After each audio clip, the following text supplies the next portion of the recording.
नमस्कार। 4C supreme law partners के इस नए मुकदमे में मैं doctor Ajay Kumar Pande, advocate supreme court of India लेकर हाजिर हूँ फिर सुप्रीम कोर्ट से एक नया मुकदमा। अगर आप हमारा चैनल रेगुलरली देखते हैं तो आप इन दिनों देख रहे होंगे कि सुप्रीम कोर्ट में एक नया दौर चल रहा है। सुप्रीम कोर्ट बहुत सारे कानून को फिर से रीडिफाइन करता हुआ दिख रहा है अपने जजमेंट के माध्यम से। बहुत सारे अपने ही फैसले को यह उलट दे रहा है। मसलन प्रॉपर्टी विवाद, किराएदार और ऑनर का आपने देखा कि सुप्रीम कोर्ट ने कैसे 2014 के अपने फैसले को बिल्कुल उलट दिया। आपने अभी देखा कि बेल के सवाल पर सुप्रीम कोर्ट ने देरी किए जाने, खास करके अग्रिम जमानत एंटीसिपेटरी बेल के बारे में हाई कोर्ट के द्वारा देरी किए जाने पे किस तरह से हाई कोर्ट को फटकार लगाया और स्पष्ट निर्देश दिया, गाइडलाइंस जारी किया है कि आपको अग्रिम जमानत की तत्काल स्तर पर सुनवाई करनी है, यस या नो में फैसला देना है। और तो और एक कमेटी की, एक मॉनिटरिंग कमेटी की स्थापना कर दी है और डायरेक्ट रिपोर्टिंग ले रही है। अब उसी तरह का एक और फैसला, एक और मुकदमा मैं लेकर आपके बीच में आज हाजिर हूँ। मैं कहने की यह कोशिश कर रहा हूँ कि यह सब विषय बिल्कुल आपसे सीधे तौर पर जुड़े हुए हैं और अगर आपने अभी तक हमारे चैनल को सब्सक्राइब नहीं किया है और ये मुकदमे से आप जुड़ना चाहते हैं, इनके बारे में जानना चाहते हैं, ऐसा ही एक महत्वपूर्ण फैसला सुप्रीम कोर्ट ने पोर्नोग्राफी एक्ट को लेकर, पोर्नोग्राफी के क्राइम को लेकर, चाइल्ड पोर्नोग्राफी के क्राइम को लेकर भी बिल्कुल स्पष्ट फटकार लगाई है। एट्रोसिशियस कहा है केरला हाई कोर्ट के उस जजमेंट को, तमिलनाडु हाई कोर्ट के जजमेंट को, मद्रास हाई कोर्ट के जजमेंट को, और उसको भी फिर से रीडिफाइन करते हुए दिखता है। तो जनाब, मैं यही अर्ज कर रहा हूँ कि आप अगर इन सारे विषयों से आपका ताल्लुक़ है तो आप जाइए और 4C सुप्रीम लॉ के प्लेलिस्ट में ये सारे मुकदमे, इन पे जो भी सुप्रीम कोर्ट की ताज़ा तरीन जजमेंट आई है उससे आप अपने ज्ञान में वर्धन कीजिए और अपडेट हो जाइए। देखिए, कानून के बारे में एक चीज़ और है कि no law is a law unless and until to its last judgment. किताब में, बेयर एक्ट्स में कानून जो भी है, लेकिन उसका इंटरप्रिटेशन तो सुप्रीम कोर्ट के लास्ट जजमेंट के आधार पर ही होगा। इसलिए सुप्रीम कोर्ट इन मामलों में क्या कर रहा है, यह सब जानने के लिए मैं सुप्रीम कोर्ट से रोज़ नए नए मुकदमे लेकर आपके बीच में आता हूँ। और आपने अगर अब तक चैनल को सब्सक्राइब नहीं किया है तो सर्वप्रथम चैनल को सब्सक्राइब कर लें, बेल नोटिफिकेशन बटन को दबा लें और आपकी इजाज़त हो तो हम आज का मुकदमा शुरू करें। जी हाँ, यह मुकदमा स्पेशली क्रिमिनल केसेस में क्वैसिंग सेक्शन 482 ऑफ आईपीसी के से संबंधित है, मैं लेकर आया हूँ। सुप्रीम कोर्ट का भी इस मामले में पहले तो बड़ा ही कंजर्वेटिव सा रवैया था। हाई कोर्ट को निर्देश था कि सेक्शन 482 का लिमिटेड तौर पर इस्तेमाल किया जाए, बट अभी जो फैसला सुप्रीम कोर्ट का 482 पे आया है वो बहुत कुछ चीज़ों को बिल्कुल नए तरीके से परिभाषित करता हुआ दिख रहा है और वो नए तरह का निर्देश हाई कोर्ट को देता हुआ इस मसले में दिख रहा है। जैसा कि मैंने कहा कि यह criminal cases, compoundable even non compoundable, दोनों ही केस में सेक्शन 482 का इनहेरेंट पावर है हाई कोर्ट का, जिसके तहत वो मुकदमे को खारिज कर देती है।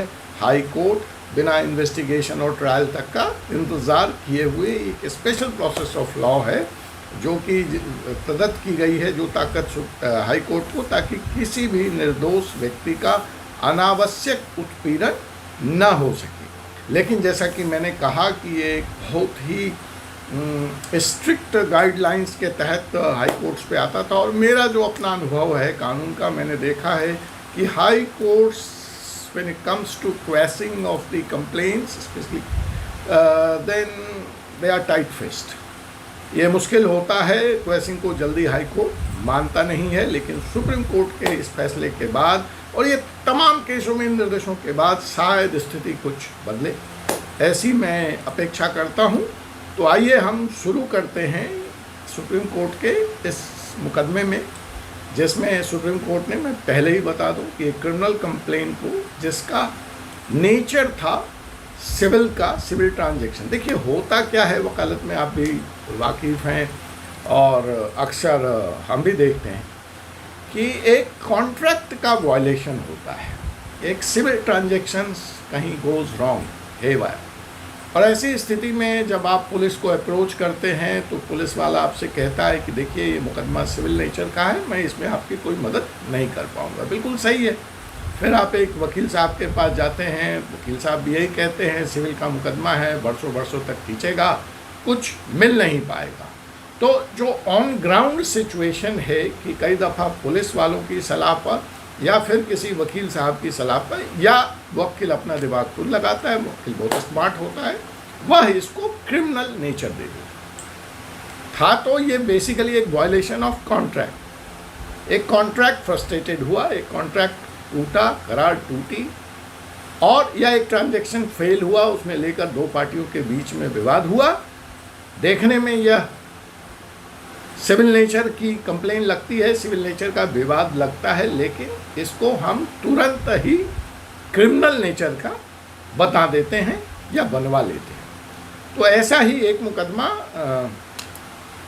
सुप्रीम कोर्ट के पास आया, जो मूलतः देखने में सिविल नेचर का था, लेकिन कंप्लेन जो है इसमें क्रिमिनल इंटेंट दिखाया गया, चीटिंग और फ्रॉड दिखाया गया, और इसमें कई सारी क्रिमिनल्स की धाराएं लगी हुई थी। फलतः जो हमारे यहाँ पे अपीलांट थे जिनके खिलाफ यह शिकायत थी, वो हाई कोर्ट गए, और लेकिन हाई कोर्ट ने उनको किसी भी तरह का रिलीफ देने से मना कर दिया, और अंततः वह सुप्रीम कोर्ट पहुँचे, जहाँ सुप्रीम कोर्ट ने उनको रिलीफ दी और हाई कोर्ट को यह निर्देश दिया, न सिर्फ FIR को क्वैश किया, बल्कि हाई कोर्ट को भी यह निर्देश दिया कि ऐसे मुकदमों में आप अपने इनहेरेंट पावर का ज़रूर इस्तेमाल करें, अनावश्यक रूप से ऐसे मुकदमे सुप्रीम कोर्ट तक ना आए। तो चीज़ें स्पष्ट हो रही है, ये वही सुप्रीम कोर्ट है जो भजन लाल में कुछ और कहता हुआ नज़र आता है। और इस बार जब सुप्रीम कोर्ट यह जजमेंट पास कर रहा था, तो इसने अपने जजमेंट को जिस प्रेसिडेंट पर, जिस मुकदमे पर, जिस जजमेंट पे बेस किया, वह Paramjeet Batra versus state of Uttarakhand 2013। कई वकील साहब लोगों का फ़ोन आता है कि सर आप साइटेशंस नहीं बताते हो, सर आप टाइटल्स नहीं बताते हो, ये बहुत महत्वपूर्ण जजमेंट है, हम इसको डाउनलोड करना चाहते हैं। तो देखिए मैं यहाँ स्पष्ट कर दूँ कि टाइटल साइटेशन मैं बताने की कोशिश करता हूँ, अगर वो वीडियो में रह भी जाता है तो डिस्क्रिप्शन में होता है, और अगर वो वहाँ रह जाता है तो आपको पता है कि हमारा लॉ यूट्यूब चैनल के अलावा एक अखबार भी है। अखबार है www.supremlawnews.com, वहाँ पे भी ये कानूनी फैसले होते हैं और आप वहाँ से भी जजमेंट डाउनलोड कर सकते हैं। तो ठीक है जी साहब, इसमें जो सुप्रीम कोर्ट ने अपने जजमेंट में बेस किया वो था Paramjeet Batra versus state of Uttarakhand 2013 11 SCC 673। और जैसा कि मैंने आपको पहले ही बताया कि सुप्रीम कोर्ट ने हाई कोर्ट के जजमेंट को रिवर्स कर दिया एंड क्वैश कर दिया पेंडिंग क्रिमिनल कंप्लेन को, और यह करते हुए उन्होंने कहा क्या, ये बड़ा महत्वपूर्ण है। Let me quote, supreme court ने यह कहा, although the inherent powers of High Court under section 482 of the Code of Criminal Procedure should be exercised sparingly, ये इनका अर्लियर स्टैंड है जिसकी चर्चा मैंने की। तो वहीं से ये उठा रहे हैं कि हमारा निर्देश पहले से है भजनलाल में कि the should be exercised sparingly at the high court, but साथ में ही ये एक नई लाइन जोड़ी जा रही है, ये बड़ा महत्वपूर्ण है कि the high court must not hesitate. Sparingly use करने को कहा, इसका मतलब मना नहीं किया है आपको। So the High Court must not hesitate in quashing such criminal proceedings which are essentially of civil nature on the basis of precedent set by Paramjeet Batra versus state of Uttarakhand 2013। तो आइए अब हम समझते हैं कि ये केस क्या था, परमजीत बत्रा क्या कहता है इस मसले में, और क्या आगे स्थितियां बदलेंगी, लोगों को रिलीफ मिल पाएंगी। तो जनाब, ये जो फैसला आया है वो जस्टिस सुधांशु धूलिया जी और पी वार्ले जी की कोर्ट से आया है, और बिल्कुल स्पष्ट निर्देश है कि the high court must quash proceeding is arising out of civil transaction as continuation of such proceedings would be an abuse of the procedure of the law and would be also unnecessary harassment to the appellant or the alleged criminal in a matter which lacks criminal intent। तो इसमें supreme court ने इसकी बात करते हुए एक दूसरे फैसले को भी कोट किया, Usha Chakraborty and another versus state of West Bengal and another, और परमजीत पे बेस करते हुए इन्होंने इस एफआईआर को क्वैश कर दिया। और जो केस का फैक्ट है इसमें कि दो व्यक्तियों के बीच में विवाद होता है, वही मैंने कहा कि ड्राफ्ट का टूट जाना, अनुबंध का ख़त्म हो जाना क्रिमिनल इंटेंट नहीं है। तो बट यहाँ पे complain under 406 and 420 cheating 506 IPC was registered against this appellant and accused।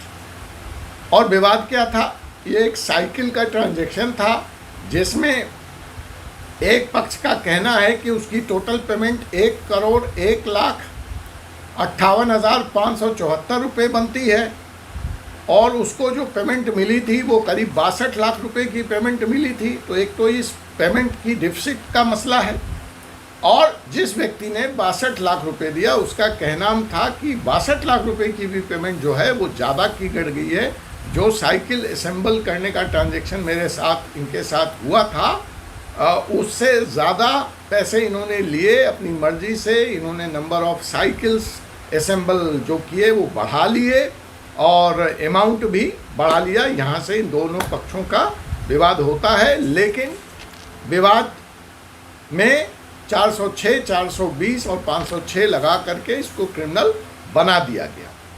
जब सुप्रीम कोर्ट ने इस पूरे मामले का संज्ञान लिया तो उसने देखा कि इसमें दोनों पक्षों के बीच में सेटलमेंट भी हो चुकी है, जो डिफरेंस ऑफ अमाउंट है वो भी रिसीव हो चुका है, और कोई क्रिमिनल या चीटिंग या इंटेंट वाली बात तो वेरी बिगनिंग से नहीं थी।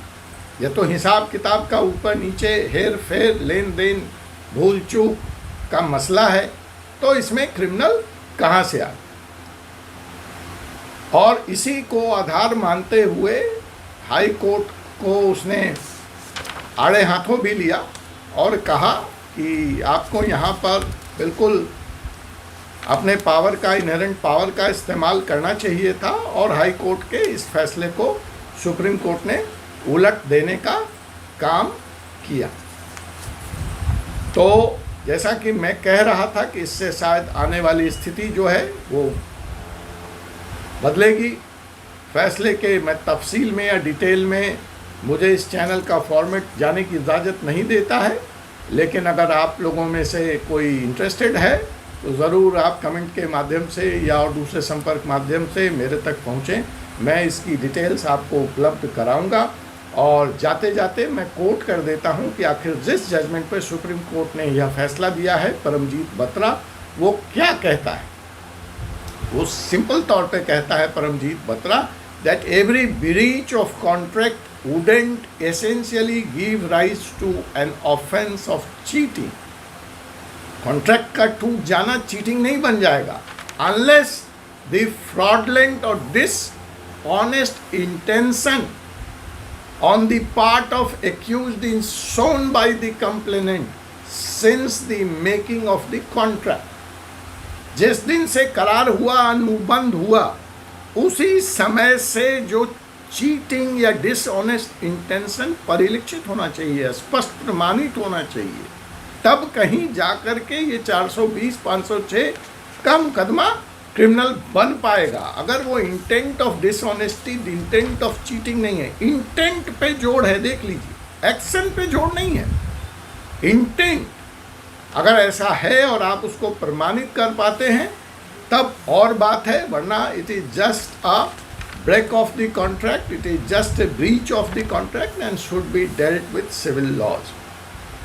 और इसीलिए इस केस में आगे जाके वो कहते हैं कि इसलिए in this very case the dispute between the party was not only essentially a civil nature, party के बीच में जो डिस्प्यूट है वो सिविल नेचर का है, but in this case the dispute itself stood settled, dispute settle भी हो गया दोनों पार्टियों के बीच में, फिर बचा क्या? As we have already discussed and listen to both the parties ever, we see no criminal element here, and consequently the case here is nothing but the abuse of the process of the law।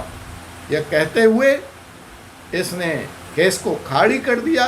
जाते जाते जो मैं आपको conclusion देता हूँ, जो एक tip देता हूँ, वह टिप आज की यह है कि mere breach of contract does not amount to an offense of cheating, of breach of trust as provided under IPC। Contract या करार का टूट जाना क्रिमिनल नहीं हो सकता unless fraudulent or dishonest intention is so ये 9 जनवरी को भी एक फैसले में सुप्रीम कोर्ट ने ये कहा था। तो मेरा जो टिप है वो ये है कि जब आप करार करें, take objective opinion, legal opinion, आपका कॉन्ट्रैक्ट ड्राफ्ट बहुत इंपॉर्टेंट है, और ऐसे मुकदमेबाजी से जहां ब्रीच ऑफ कॉन्ट्रैक्ट है उसको क्रिमिनल नेचर देकर न खुद परेशान हो और न ही सामने वाले व्यक्ति को परेशान करने, because ultimately in the eyes of the law you will get nothing out of it। But आप स्वतंत्र हैं। आज का मुकदमा यहीं समाप्त करने की मैं आपसे इजाज़त चाहूँगा। आपसे पुनः मुलाकात होगी एक ऐसे ही मुकदमे में, यहीं पर फोर्सेस सुप्रीम लॉ पार्टनर्स के इस चैनल में। तब तक के लिए मुझे doctor Ajay Kumar Pande, advocate supreme court of India को अनुमति दीजिए। धन्यवाद। जय हिंद, जय भारत।